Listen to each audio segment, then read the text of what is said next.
Днес отново имаме задачата да се превърнем в едно от момичетата на Ната Деколко, а именно госпожа Захарен Памут. Значи тя е с черна дълга коса, с бритон и с сиви очи. Имам точно същите сиви лещи и ще започнем с тях. Преди това... Сега сме готови да започнем.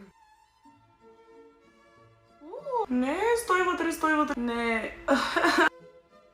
Успях. Това, което ми прави най-много впечатление, са розовите бузки, така че ще се опитаме да ги рекриейтнем.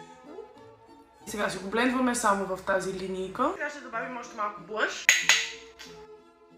Малко лунички. Ще ги сложим стратегически в линийка, за да подчертават блъша. Окей, мисля, че е добре така.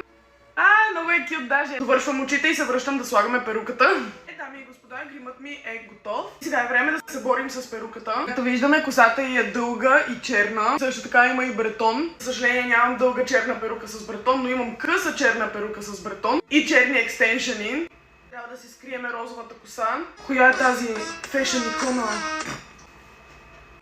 Това, което реално на нас ни трябва от тази перука е бретона ѝ. Значи сега ще се опитам да го намеря. Нямам лилави слушалки, затова ще трябва да сложим черни. Сега определено приличам на малко момченце. Нека видим какво можем да направим с тези екстеншъни. Първият.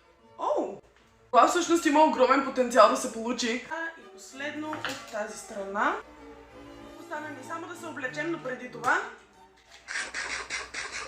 Готова съм да финализирам тази визия. Ами и господа, ето я завършената визия. Та-да! Нямам представа как ми изглежда косата отзад, не знам дали искам да знам. Тъй като нямаме лилави слушалки, взех едно друго лилаво аксесуарче, което да мога да сложа. Много кют стана! Пишете в коментарите дали според вас се справих с това предизвикателство. И кажете коя е последната дама на Ната Деколко, която остана да косплейвам. Бай!